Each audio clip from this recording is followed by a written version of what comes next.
Rahmatullahi wa barakatuh. Alhamdulillah, summa salatu ala habibina wa shafiina wa maulana Muhammad wa ala alihi wa sahbihi wa sallam, wa ba'd.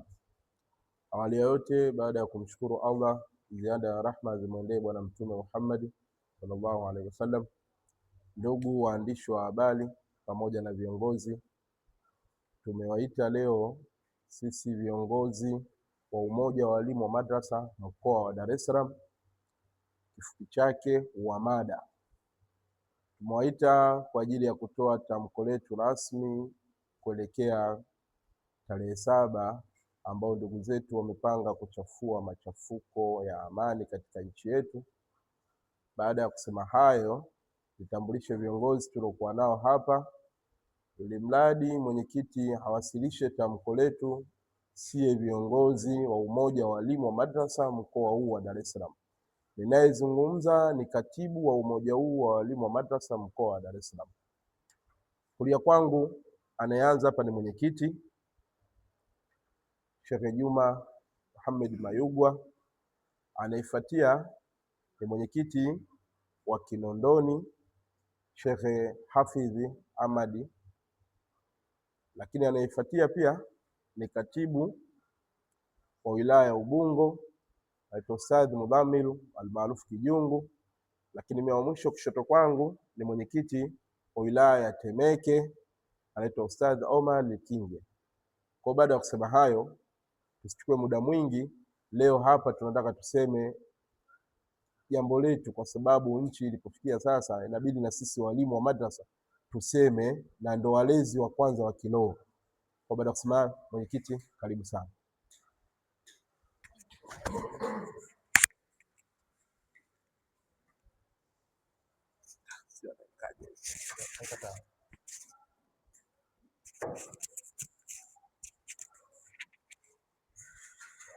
Naweza nikasimama au hapa nikae?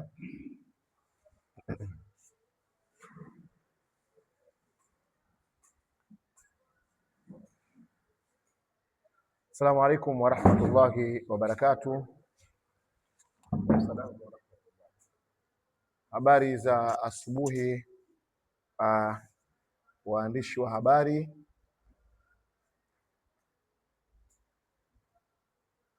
Bismillahir Rahmanir Rahim. Tamko la umoja wa walimu wa madrasa mkoa wa Dar es Salaam kuhusiana na hii kadhia inayoendelea hivi sasa. Ndugu waandishi wa habari, viongozi wenzangu, wananchi wa Tanzania mnaotuangalia, mnaotusikiliza muda huu, assalamu alaikum wa rahmatullahi wa barakatuh.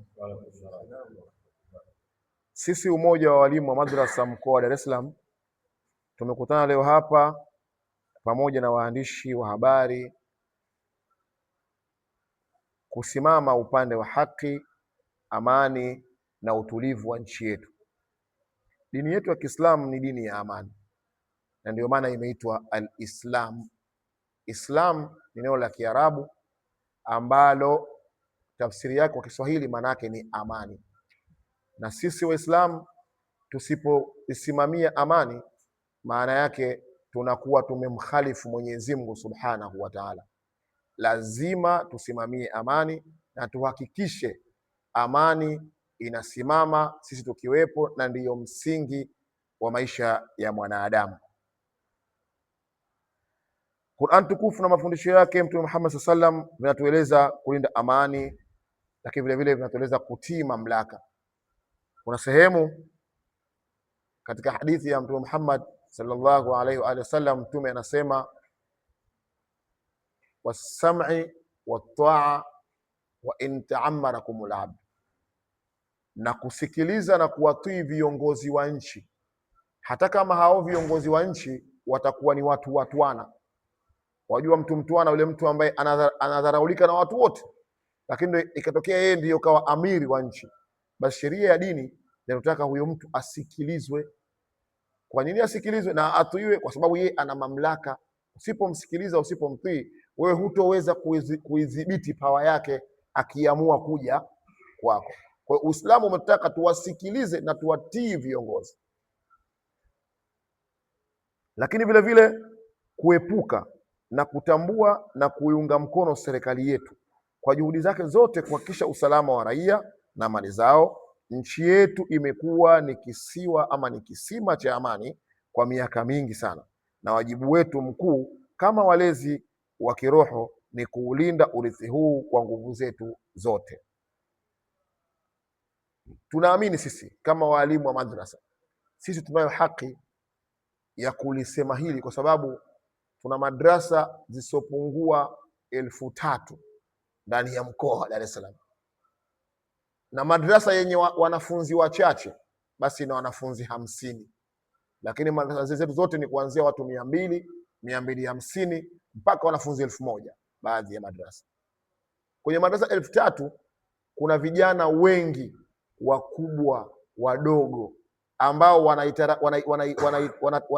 wanatarajia nchi iwe na amani ili wapate ilmu, wazazi wao waende kutafuta riziki, warudi nao waweze kusoma mashuleni, waweze kuja kuwa watu muhimu katika maisha yao baadaye.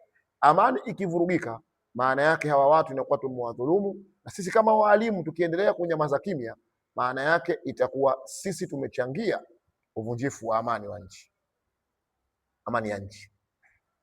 Tunaamini viongozi wa vyama vya siasa ni watu makini mno, ni watu wasomi, ni watu wenye akili, ni watu wazalendo.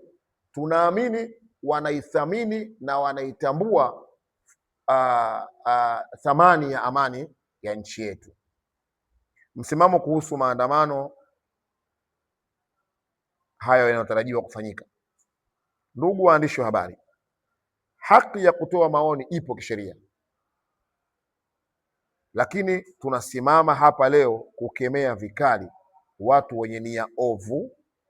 Kuna tofauti kubwa kati ya maandamano ya amani na harakati zenye lengo la kuvunja amani. Tulijionea sisi tarehe 29 kile ambacho kilitokezea. Tulitaraji kutakuwa kuna amani, kuna maandamano, hata kama serikali ilizuia, basi tulitamani labda tungeona tu kwamba watu wamepita wamefanya waliokusudia, lakini kilichokuja kutokezea nadhani mpaka leo ibaki historia katika mioyo yetu. Aidha, madhara ya maandamano huwa hayachagui dini wala kabila. Madhara yake baada ya kutokea vurugu huwa haumii kabila, hawataumia wa Makonde wala Wandengereko, tutaumia Watanzania. Hawataumia Waislamu wala Wakristo sio Waislamu, tutakaumia ni Watanzania. Uharibifu wa mali, biashara za wananchi maskini kabisa, na miundombinu ya nchi itaharibiwa. Kumwagika kwa damu, watu wasio na hatia ikiwemo watoto na wanawake ndio wahanga wakuu.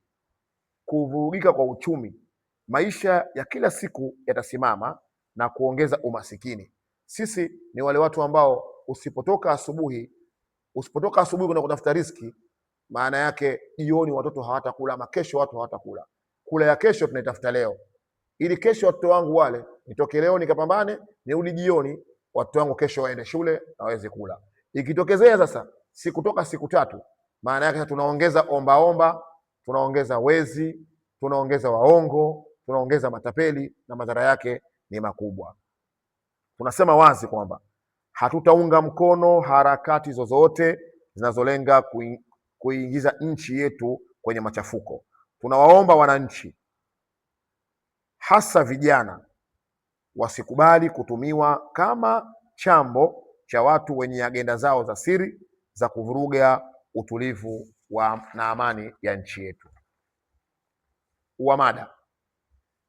Sisi UWAMADA, Umoja wa Walimu wa Madrasa Dar es Salaam, tunatambua yale yote yaliyotokea Oktoba 29 kuwa tuliwapoteza wapenzi wetu, ndugu, jamaa na marafiki. Pia wapo waliopoteza mali zao kutokana na lile lililotokea. Serikali yetu ilichukua hatua ya kuunda tume maalum ya uchunguzi wa tukio lile, na ikatoa taarifa na kuturudisha taarifa, na kupitia Mheshimiwa Dr. Samia Suluhu Hassan, Rais wa serikali ya Jamhuri ya Muungano wa Tanzania, Hivyo tunawaomba wananchi sote kwa pamoja tuendelee kuilinda na kuiombea amani ya nchi yetu, otherwise sisi ndiyo tutakuwa wahanga nambari moja. Hatuna nchi nyingine ya kwenda. Sisi wa Tanzania hatuna pengine pa kukimbilia, hapa ndo kwetu. Tukishakuvuga ndani kwetu, maana yake kabisa tuende kwa majirani zetu.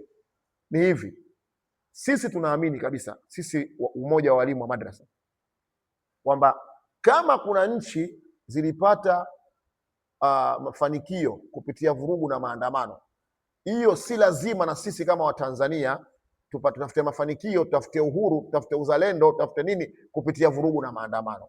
Tunawaasa na tunaamini mtatusikiliza. Suluhisho la kudumu: kurejesha msingi wa elimu ya dini mashuleni. Ndugu waandishi wa habari, ili kupata viongozi na raia waadilifu wa kesho, narudia hapo, ili kupata viongozi na raia waadilifu wa kesho, lazima tutengeneze msingi wa mtoto leo. Suluhisho la kudumu la mmomonyoko huu wa maadili unaotusumbua hapa Tanzania ni kurejesha mfumo wa zamani wa mafundisho ya dini mashuleni na madarasani. Tunaiomba sana serikali ilisimamie jambo hili.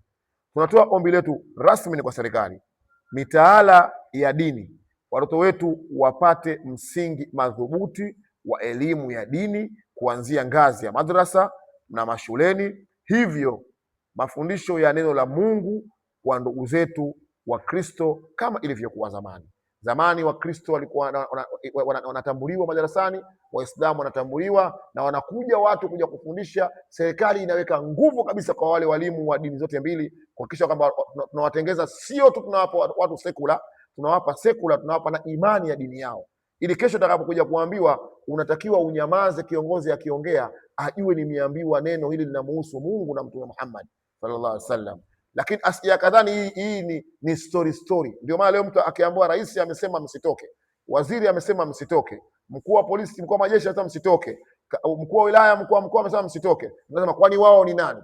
Ni kwa sababu hawajasomeshwa, hawajajua umuhimu wa kuwaheshimu na kuwatii viongozi. Kwa hiyo kama tutajitahidi kurudisha mitaala tena ya elimu ya dini mashuleni, Wakristo wakapata elimu yao, Waislamu wakapata elimu yao, tunaamini tutawatengeneza viongozi ambao watakuja kuwa watiifu na watenda haki. Elimu mchanganyiko: mtoto anapopata elimu ya dunia na wakati huo huo akapata na elimu ya dini, elimu hizo mbili zitamwongezea umakini kichwani kwake, utendaji wake utakuwa maradufu kuliko yule ambaye anaona kwa jicho moja. Mwenye shule peke yake bila ya dini, huyo kama fundi saa, jicho moja kafumba, anaangalia kupitia jicho moja. Lakini mwenye elimu zote mbili, amekwenda kanisani amesoma, amekwenda madrasa amesoma, halafu ana elimu ya shule, huyo mtu anaona kwa macho yote mawili kwa umakini kabisa. Hapo tutaweza kujenga utendaji wake, atakuwa kiongozi mwenye hofu ya Mungu, asiyeiba, asiyedhulumu na anayejali wanyonge, sababu anajua nisipofanya haya nina cha kujibu mbele ya Mungu wangu subhanahu wa ta'ala. Elimu mchanganyiko: kujenga heshima mashuleni. Kujenga heshima. Elimu ya dini itawafundisha wananchi na vijana adabu ya kuheshimu viongozi wao waliopo madarakani na kutambua wajibu wao kama raia wema, huku viongozi nao wakiheshimu haki za wananchi wao. Hitimisho letu sisi kama UWAMADA, baada ya mazungumzo yote haya, tunahitimisha kwa kutoa wito kwa wadau wote nchi nzima. Tunaiomba serikali, hii sehemu ni nukta muhimu sana, tunaiomba serikali isikilize kero za wananchi. Serikali itengeneze utaratibu mzuri wa kusikiliza kero za wananchi. Serikali, simamieni uadilifu na kukemea viongozi wasio waadilifu ili kuondoa sababu ambazo leo zinachochea hasira za wananchi. Endapo serikali itatengeneza utaratibu wa kuwasikiliza wananchi, maana yake bila shaka hizi hasira, haya maneno yatapungua. Na kwenye Qur'ani Mwenyezi Mungu Subhanahu wa Ta'ala ametufundisha, anasema Mwenyezi Mungu ataiongoza kwa wema kabisa dola ambayo itakuwa ni dola ya kiadilifu. Tunaamini serikali yetu ni tiifu na ni sikivu, itayasikiliza haya. Kwa wananchi, tulindeni amani ya nchi yetu, tusiingie barabarani kwa nia ya kufanya fujo au uharibifu au kuipinga serikali kwa namna yoyote.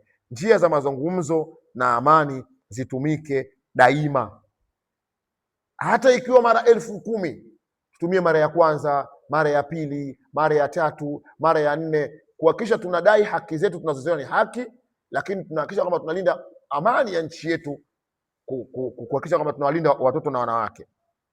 Kwa walimu wa madrasa na viongozi wa dini, walimu wenzangu mpo na viongozi mpo, tuendelee kuwalea watoto wetu katika maadili mema na kuwaombea viongozi wetu waongoze kwa haki. Tufanye sana dua misikitini, madarasani. Viongozi wenzetu wa dini ya Kikristo, simameni makanisani, iombeni sana nchi yetu amani, ili tuweze kuwafikisha hawa ambao wamekuwa hapo nyuma yetu katika nchi yao ya ahadi. Vinginevyo vyovyote sisi tutakuwa ni masulia siku ya Kiyama, na utakwenda kuulizwa vipi nafasi yako uliitumia. Mungu ibariki Tanzania, Mungu ibariki Afrika. Wabillahi tawfiq. Assalamu alaikum warahmatullahi wabarakatuh.